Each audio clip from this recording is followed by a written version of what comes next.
Let me check something. I went live a couple minutes early just to ensure. Aha, yes, good. Okay, so here's the deal. Once again, I set up my live on my phone and it did not.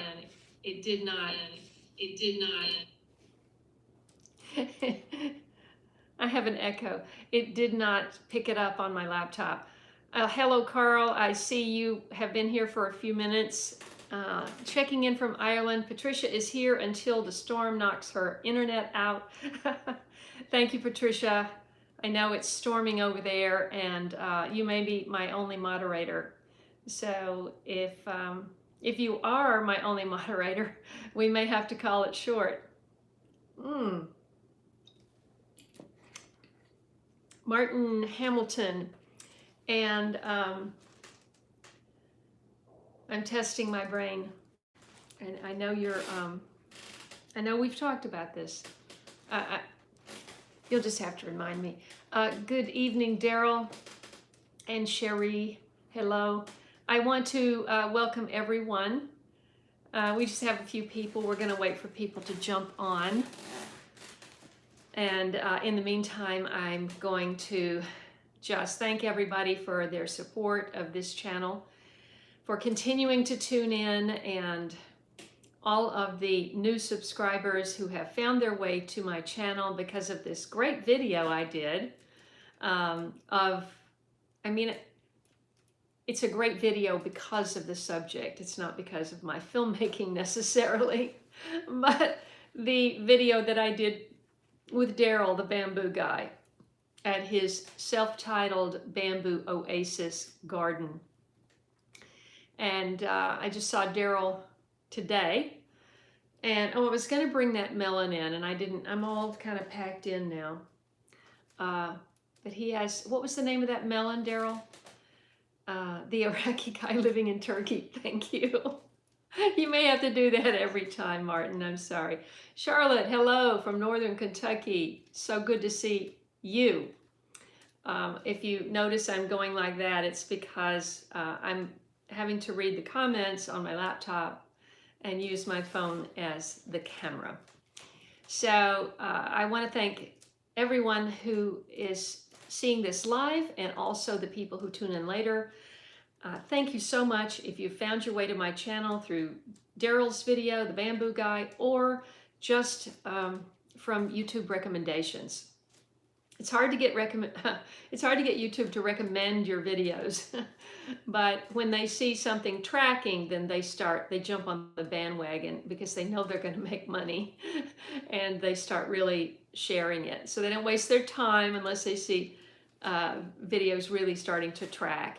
And for whatever reason, that video of Daryl's is, what was the last count? It was like 115, maybe it's even more, 115,000. Banana melon, that's pretty easy. I was thinking it was moon something or other. Oh yes, because it's right beside the moon and stars. I remember that from the video. If you don't know what I'm talking about, scroll back about 10 videos. Well, it was about a month ago. And you'll see a thumbnail with Daryl holding his hand up, the long white beard and the hair. And he gives us a tour of his garden when it really looked its best.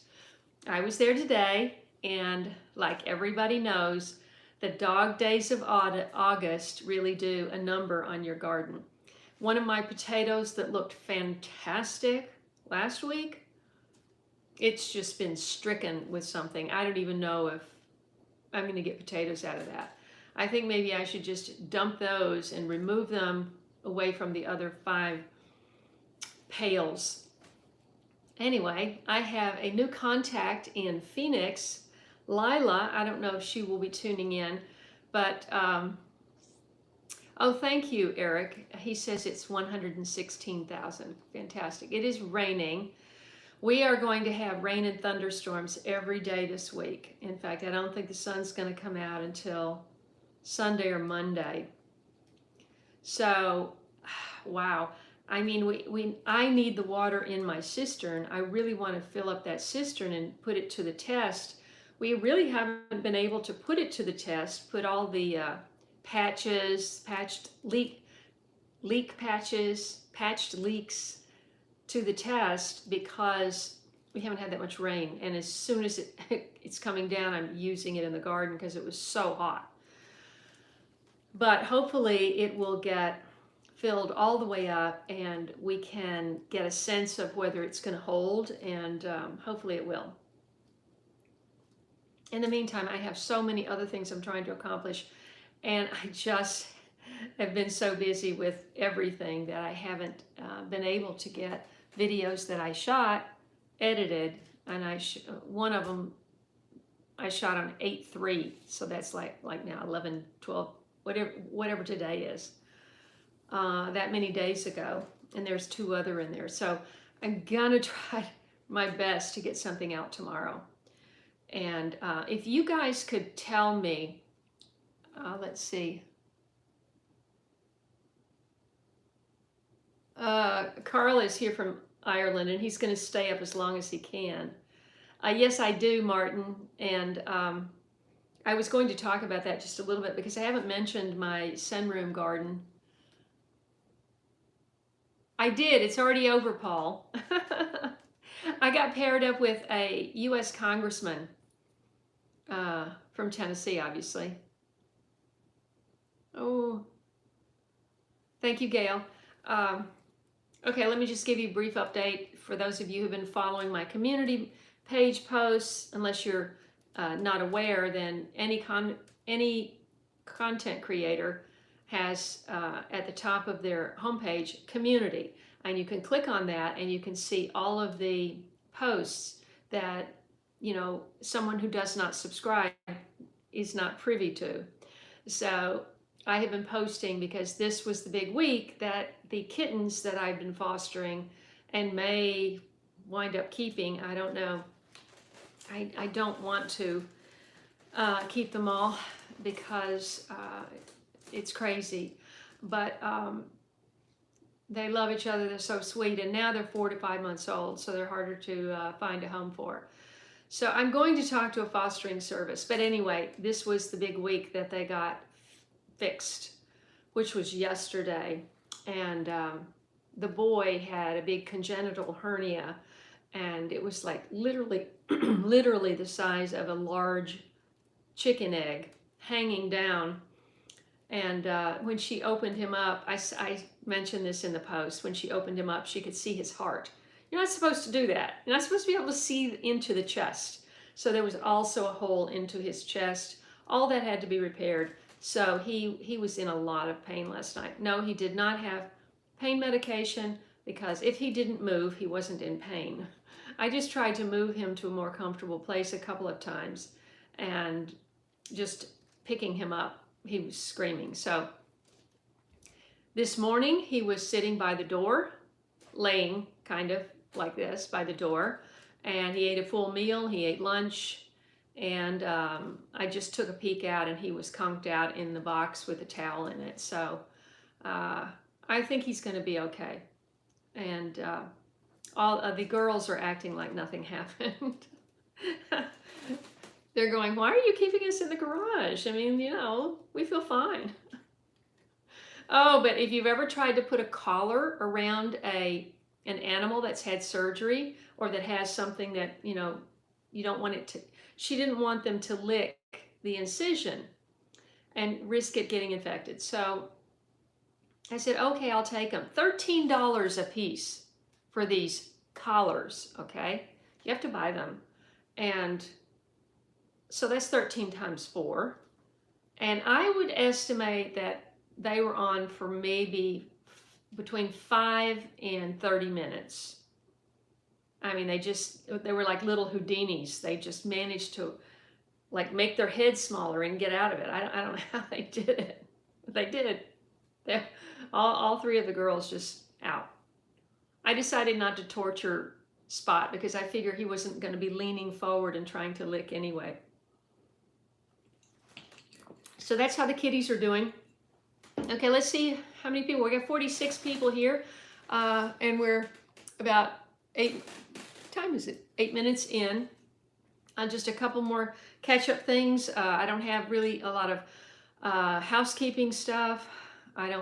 If anybody has purchased anything that I'm not acknowledging, it's just because I'm not aware of it. Please leave me a comment and I'll become aware of it. But new campaigns have rolled out for the t-shirts. You know, they go by 13-week campaigns. So if you get into a campaign, then you get the orders are fulfilled on a certain time, and then you get them. And then if you don't get into a certain campaign, then you got to wait a lot longer to get a late bloomer t-shirt, which I wore to the State Fair apple pie contest. As many of you know, I was asked to be a judge by an old friend of mine.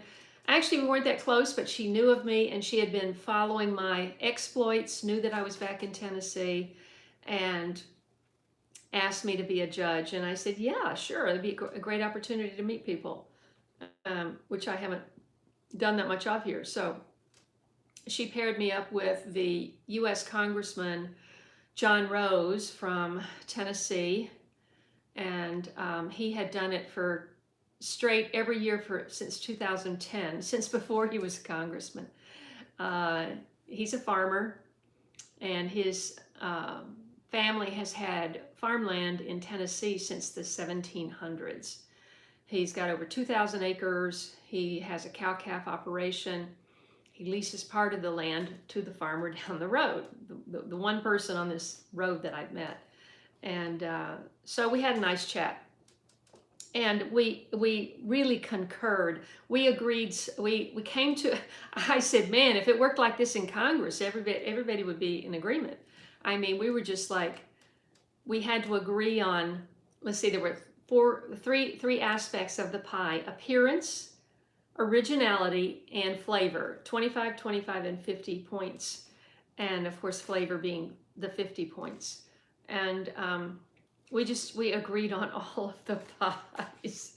That we had 7 pies, and by the 7th pie, I was really getting like kind of a sugar rush, because you can't just put it in your mouth and spit it out like we do in commercials. Okay, so let's see. Oh, I know that the collars, they were like bonk. Their head would just go down on the floor, and they'd be like staring at the floor, like, and then they would be laying on the floor, and they was like looking around like, what have you done to me? But I tried it 2 or 3 times, and I finally said, I am not going to leave these on overnight. I'm just not doing it. So, and anyway, they kept getting, Tiger kept getting out of it every single time. And I didn't want to make it so tight, I didn't want to choke them, you know. Thank you, Faithful Flowers. Let's see, Edwin is here from Sierra Vista.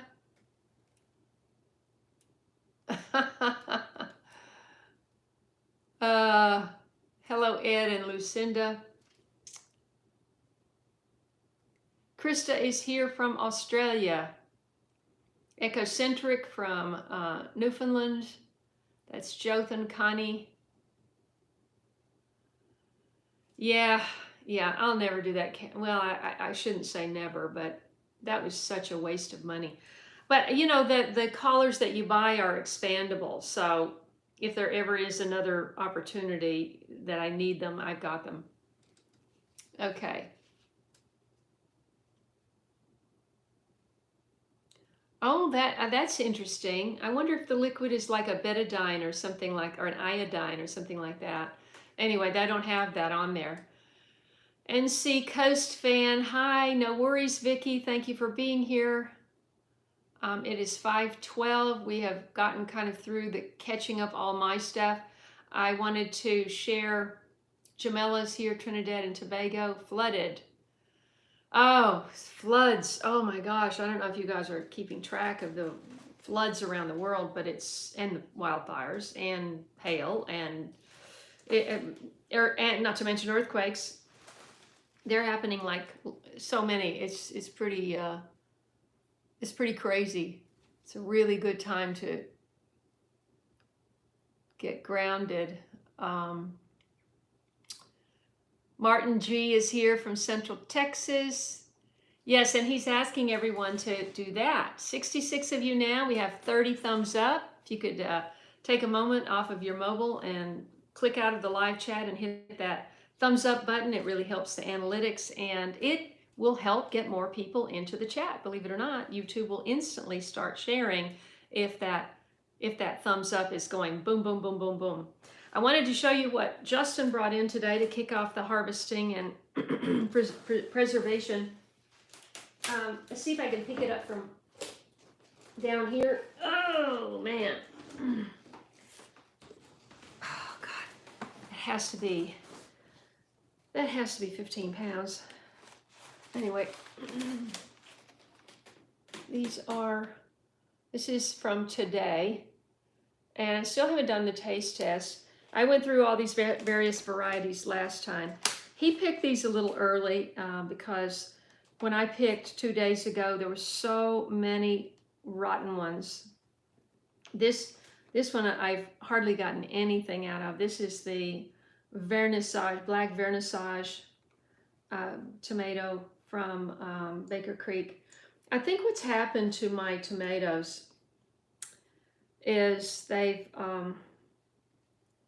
except with maybe the exception of the Yoder's German Yellow, which is this, those are still really nice tomatoes. They seem to have held their genetics, but it seems like some of the others, like the Indigo Rose, are, you know, the top's not as dark, the bottom's not as red. The Aunt Ruby's German Green, this is actually a green tomato, ripens green. It's delicious, very mild, got a nice juicy, good body and nice juicy texture.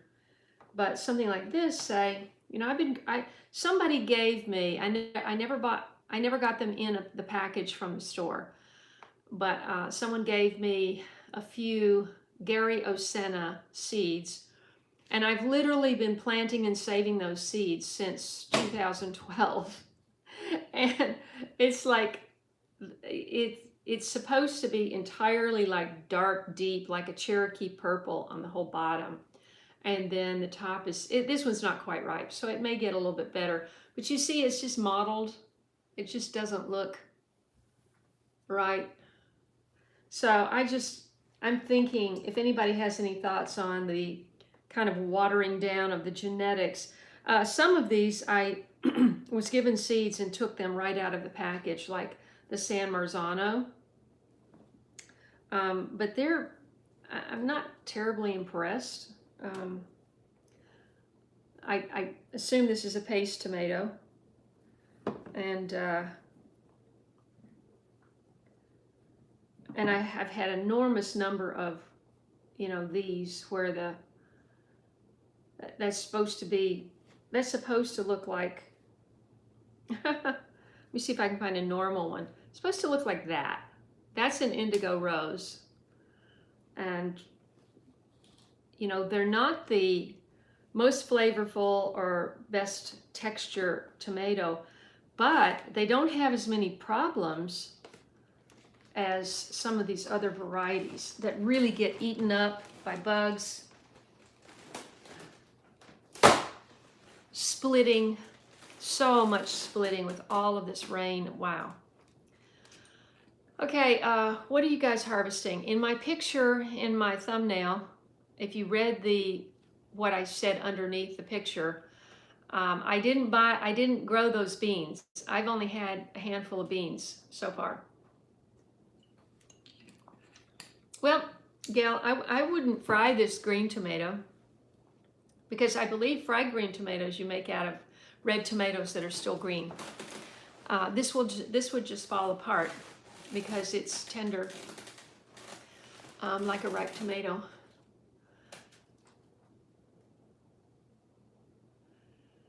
Rebecca is here from Kentucky, Food Forest Next Door. Susie, Georgia. Susan. Yeah, I had so much of that multiple blooms fusing. I don't know what to do about that. Oh, that's good, Carl. Okay, good. I'm glad you mentioned that, Linda. Linda just froze 22 quarts of tomatoes. I was just talking about freezing tomatoes today with Daryl. He likes to use glass. You have to make your own decision about glass or plastic. I have the quart bags of plastic, which are very convenient and easy to work with and don't take up the space of glass. But then you've got the plastic. You know, I mean, I think about it, you know, you're just opening this plastic bag that just came out of some machine, right? Where it sealed the sides together. And I think, what's in that plastic? I mean, long ago, I switched from all of those commercial brands that start with a Z and an L and, you know, those kinds of brands, and went to the healthier version of plastics in my house, from all the sandwich bags and any kind of storage bags. I use the supposedly healthier plastic. And so now I'm using that again, and it's like, it is stronger and it does seem to work better in the freezer. And frankly, I can't find the other ones. So, you know, unless I go all the way over to Sprouts on the other side of Nashville. So, you know, if you shop at Kroger, the only freezer bags I saw started with a Z and an L. So I have my food in that, frozen in that. And I want to start doing it in glass, but that's going to take up a lot of space. And since I made the choice to get the upright freezer instead of the chest freezer, I mean, you can't pack as much stuff in that.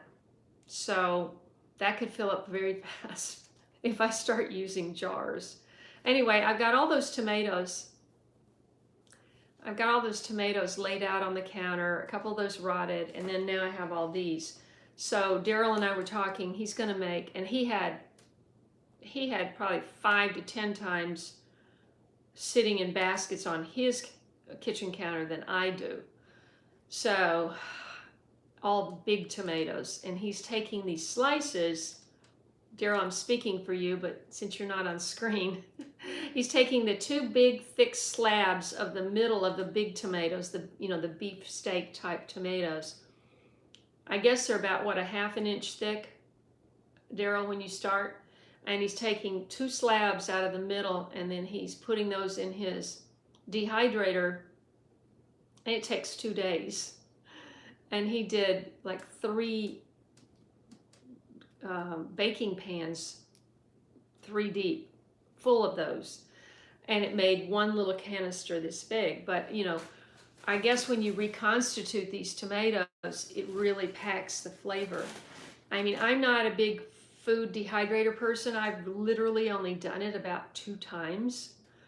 So if anybody has done a lot of, used a lot of the food dehydrator, please weigh in on that. I've already gone over that, Rebecca. They're doing well. The girls are acting like nothing happened, and Spot is sleeping a lot today, but he's eating. And I haven't actually noticed if it's come out the other end yet. I haven't done the litter pan duty yet. Buckets of green beans frozen.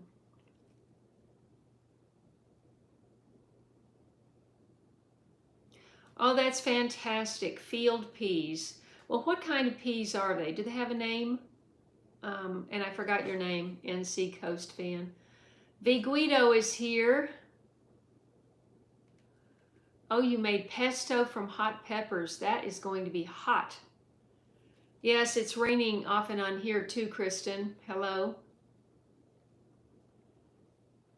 I know, Jothan. So I think what I'm going to do starting next year is I'm just going to start from fresh seeds all the way around for everything, you know.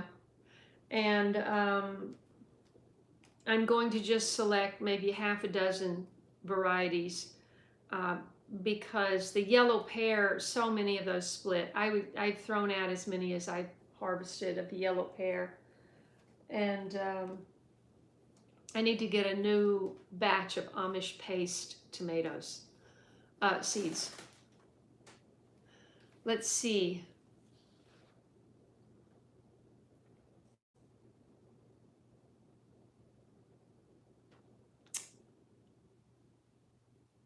Wow, that sounds really good. Miracle of the Earth paste tomato. Oh, you say it's like a paste tomato.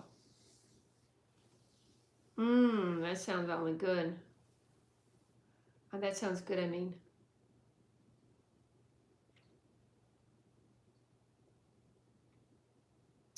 Your tomatoes are not turning red. And you're growing red tomato scale? Well, let's see. Why did they not turn red? Are they still hard and green? Or are they rotting before they turn red? What's the deal? Oh, wow. Back in the classroom. Congratulations, Rebecca.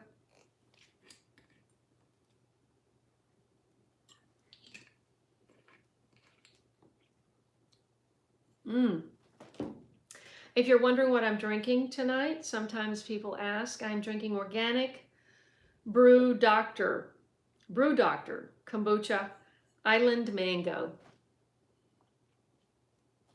But I'm also having out of my beautiful tea, you can't see it. Oh, I wanted you to be able to see it.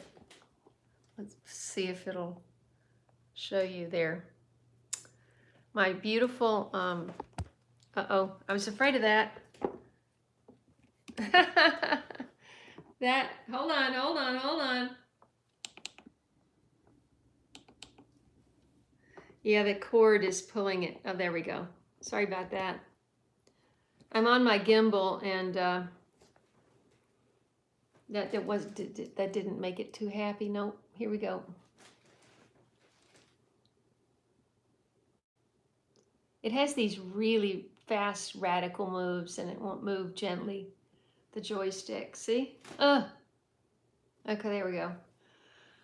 All right, Denise is here. Denise, shoot, I still haven't made that video with your clips. And Cherie sent me clips too. Wow. What is going on here? Hold on. I have to unplug it because the cord is pulling it down. There we go.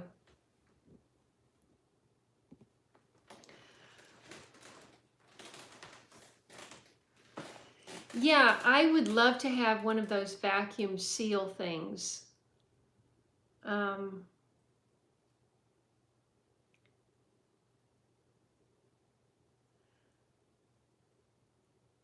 And Daryl was giving me a tip today about freezing in glass, which if you do this, you're doing this at your own risk.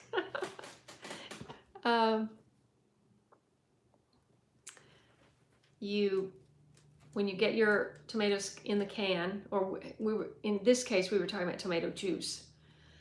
And once you get them in the jar, you put them in the refrigerator for a full 24 hours, and then you put them in the freezer, and then you have less chance of the glass breaking.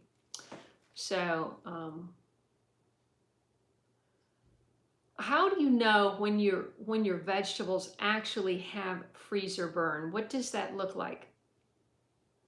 Is that just when they're like covered in ice inside the bag, or does it actually change colors, or how can you tell?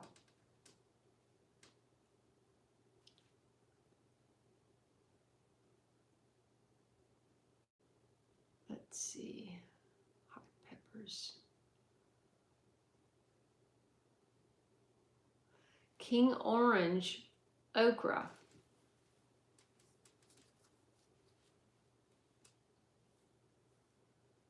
Well, that's what they said about this Bradford okra that I'm growing, that it gets large and it's still tender, but I do not agree with that.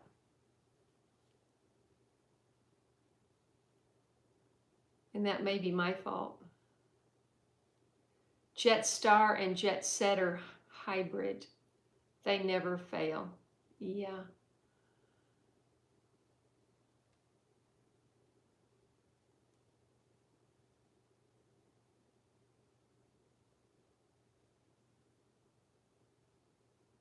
Oh, that's great to know. Let's see. Peaceful Heritage Nursery in Kentucky.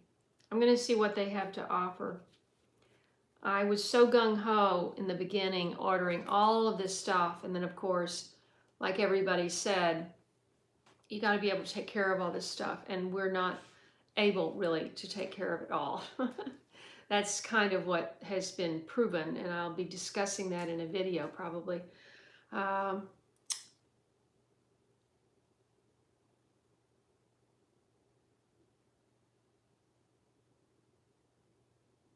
huh.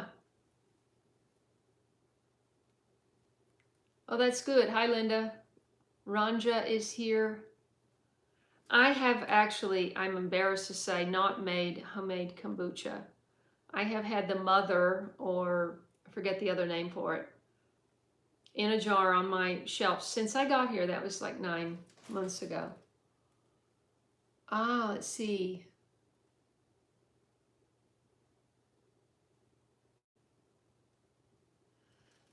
Are you not making it because you're pregnant, because you don't have time, or are you not supposed to have kombucha when you're pregnant? I really don't know. That's just a sincere question.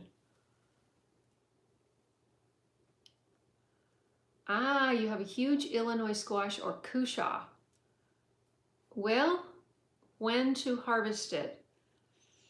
I guess that's hard to say, but I don't see any reason to let them get bigger than like that. I grew cushaw in my California garden. I got the seeds in Tennessee and I took them back to California and I grew. My biggest one was probably about that big with the neck, you know. So it might not be good if you let it get too big. I really don't know. But hopefully I'll have a few. You love your vacuum seal. Okay, that's a vote for vacuum seal. Well, you know what I did on those green beans is I thought, oh my gosh, I bought this box of green beans from the, I got this box of green beans from the farm stand, and all the produce comes, all of the materials in there, all the products in there, and the vegetables come from the Amish up in Kentucky. There's a big community up there. I guess it's called Vernon or near Vernon or something like that. I haven't been up there yet, but I was hearing about it yet again yesterday from, I had to go to an eye appointment. I'm trying to do all those kinds of things, you know, get all that stuff done. So today I had my Prius service. Yesterday I had my eyes checked, and he said that he thought my prescription was still good. So that means my eyes have not gotten worse in the last year, which is amazing. And I still haven't found my glasses. That other pair of glasses disappeared in 1 hour between the garden and inside the house somewhere. Hopefully they'll turn up. I'm also working on the generator. I got a backup generator. I got a gas powered. I should have gotten a dual fuel, I'm told. My bad for not doing my own research on that. But I got gas. So, you know, if we can't get gas and we have a power outage, then I'm in trouble. But I have that, and then I'm also getting, having someone come and another person come. I'm going to get 3 estimates and see how long it would take to get a whole house generator and how much it's going to be. They're very expensive. So I'm doing that, and I'm getting some windows, 5 windows replaced in this house. I'm going to save the windows and try to put them into a greenhouse. I don't know if that's possible, but I'm going to try. I want to try to use them. And so a lot going on in addition to the garden. The side garden got done. I mean, yeah, it got done. The fence got done. Justin did the fence. He made a door. I don't have to worry about deer tromping through there. And, you know, it would be challenging for a rabbit to get in there. We only have one rabbit here. We've just seen one rabbit around here. We do have skunks. We've seen skunks. So, and where, you know, where there's skunks, you know, there's possums. So, but I got the mole and vole deterrent, those solar powered things that stick in the garden, and I've got those in there. And then now I had him put in some solar landscape lights, so when I look out the window at night, it's not pitch black over there. Hold on a second. It's time for some tea.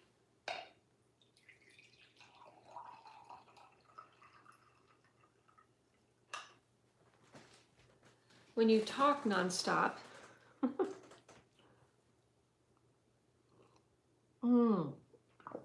this is jasmine tea. Oh, that's good. Hedgehog's Homestead is here. It gets white spots all over in the vegetable, even when you take it out of the drawer. It's got the white gray kind of spot on it. The drawer? I'm lost.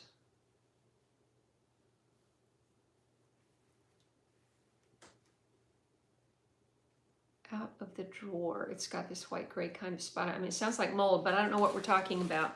You'll have to, maybe somebody else can answer his question because you were following along while I was talking. Okay.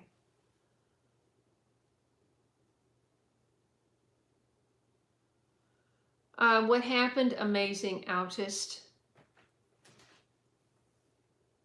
Oh, Linda is typing one-handed. I'm sorry. I ran those two together. If it's about gardening, go ahead. Amazing Autist. Oh. Are we talking about freezer burn does that? But what's in a drawer? Oh, no, I didn't buy a gas generator that was expensive. This is a generator, a gas generator that would just get me, that would just keep my freezer and my refrigerator, maybe a light and a fan going in a short-term power outage. That's all that's good for. Which is why, you know, with all that's going on in the world, I mean, if you guys are following, it's pretty overwhelming. So that's why I'm trying to get this other thing. But one company said it would be, sorry, looked at the wrong camera. Sort of like soap operas, you know, if you ever watch soap operas, they have like 4 or 5 cameras. And as the actor, they have a light on, and the newscasters, same thing, you know, there's a light on the one that, in other words, the director's in the control room, and the director has already decided when they want you looking this way and when you want them to go to this camera. You know, they want to keep things moving so it's not just static. Little behind the scenes info there about acting. Anyway, so let's see. We're talking about freezer burn is white spots on the vegetables. Is that what we're talking about? Okay, yeah, I got it. It was the drawer thing that threw me off because, well, I do have 2 drawers in my freezer. That's true. Okay. I don't know how freezer burn happens. I would have to research that. Does anybody want to contribute on that? This is the first time I've ever had. I mean, I used to live so differently in California. Of course, it was a different time, and I did not keep food in the freezer because, you know, there's so much fresh food available all year long. I tried to buy seasonally. You know, I wouldn't go into the store and buy things that, you know, came from Mexico in the middle, you know, in the middle of winter. I would try to do that, but, you know, you get spoiled, or we did get spoiled. I'm sure that's going to change now, but we did get spoiled with food, with having so much fresh food out there, really good fresh food. And now I don't even want to go out. I'd much rather eat here. I'd much rather cook something here. And so I'm trying to really stock up. And meat is really the big question. And it's like, I'm going, well, if I just quit eating meat, it'd be a whole lot easier. because I saw this video, where at meat processors where these needles go through the meat and they inject stuff into the meat, and I'm going, how do you know, even if you even if you know where the cow came from, and that's pushing it, but even if you knew where the actual cow, the actual beef or chicken came from, if it goes to a meat processing plant, how do you know they're not doing this? I don't know, maybe it's tenderizer, maybe it's chemicals, who knows what it is. Ugh, it's gross to think about it. So, wow, it's just kind of made me not want to eat meat anymore. Let's see.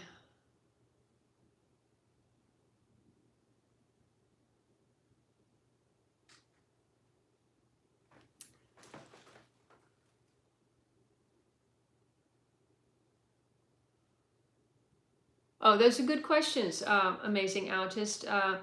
It depends on where you are. I'm assuming you may be in a really hot, humid place, and the heat can really get to you faster. I was going out like at 6 in the morning, and of course everybody can't do that. I'm sort of semi-retired, I guess you'd say, and so I can pick my own schedule out here until things change, and so I could go out at 6 in the morning and work for 2 or 3 hours and then come in. I'd be drenched, have a shower. I would eat a piece of cold melon with a little bit of pink Himalayan salt on it, and it just put all those electrolytes back into you. In fact, I don't know, I'm not a scientist, I don't know that this is true, but I've always heard that juicy melon, like watermelon or juicy cantaloupe, some kind of melon, is actually hydrates the body faster than if you walk in the door and you chug a glass of water. So you guys feel free to look that up and see if I'm right. But I certainly felt so much better after I did that. But the thing is, how many showers do you want to take in a day? So it is sweltering here. And I mean, I knew it would be, but wow, it's really sweltering. So I have not wanted to be out as much. And thankfully, everything that I'm going to plant for the summer is already done. So I am almost 2 weeks behind in uploading my content, but just bear with me. Hopefully it'll be interesting anyway. You can see how it looked when and how it looks now. Let's see. If it's okay to add fertilize plants after adding compost to garden beds. Well, yeah, I mean, you want to fertilize on the kind of basis that, this is Linda's question, you want to fertilize on the base of how it's recommended on the package, in general.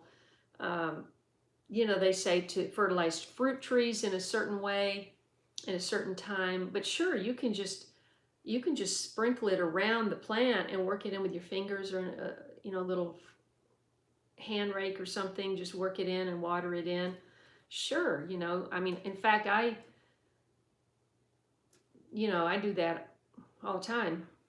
So, I mean, Justin just went out and I bought, because one of my subscribers had heard that I was planting corn very late, like at the end of July. We planted corn down at the bottom there, and she said, I've never made corn. They say make corn, which means she's never had corn stalks that produced ears. That's called making corn after a certain date. And I mean, almost everywhere has the same expression, knee high by 4th of July. So in general, your corn should be knee high by 4th of July. Well, mine wasn't.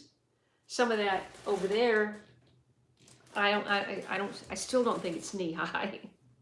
So, but the larger ones over there have already made silks and they have ears, but they only come up to about here. So you can't expect much on a stalk of corn that only comes up to here. So I'm more hoping for down there. We'll see. So she said, this person that wrote, I'm sorry, I don't remember her name. you better get down there and get some compost. She said mushroom compost and blood meal. And I ordered both of those. And we have compost that was delivered from the local nursery over here.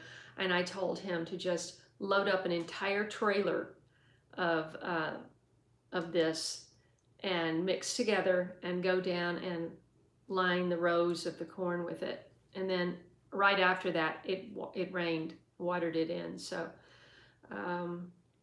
fingers crossed. Mm.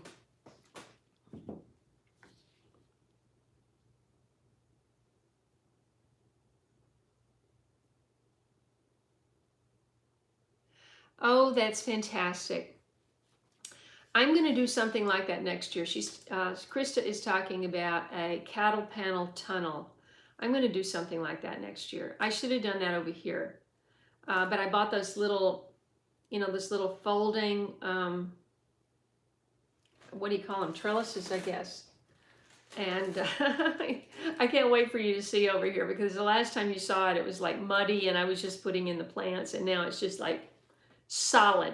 Goes right up to the fence, all the way around it, just green plants. It can easily burn plants. I didn't know that, Daryl. Well, I mean, it was a very small proportion. These blood meal bags were like that big, and he just dumped it on top, and there was probably 10 or 20 times that much compost in there. So hopefully it'll be okay.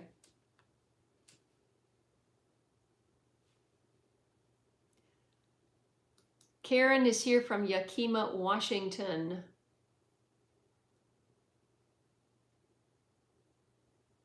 Oh, Linda, you really made my day. Thank you. Thank you. Thank you, thank you, thank you. God bless you. Sci operator, 3 in this weather. I don't know what that refers to. 97 of you, if you're just tuning into my channel for the very first time, welcome. And I hope you will subscribe and come back often. And hopefully you'll find this place, this channel, as a place to be inspired and to feel like part of a community. And hopefully I can get you to encourage you to grow your own food if you're not doing that already. And I share my mistakes. I am not perfect. In no way am I perfect. I share all that. I always have, the good with the bad. It's not bad, if you're making an effort and you fail miserably, it's not bad, because you learned something and you went through an experience that you gained something from. It's very discouraging, though, if you go to all that trouble and a raccoon just levels your cornfield like in one night. That hasn't happened yet, and I'm hoping it doesn't, because I'm not quite sure how well I'll take that.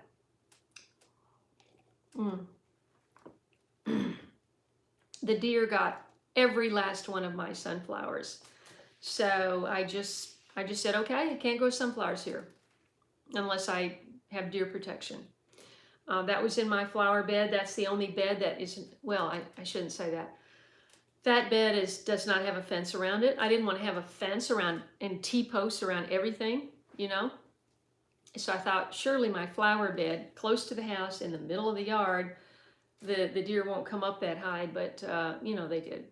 And so sunflowers are too irresistible. I am surprised, because generally sunflower leaves have a little bit of a fuzziness, prickliness, and they ate them to the ground, and in some cases pulled the whole plant out, and it was just like nothing there. So, but the good news is they don't like Thai basil, and my Thai basil plants are gorgeous. I mean, they're round and full and blooms, and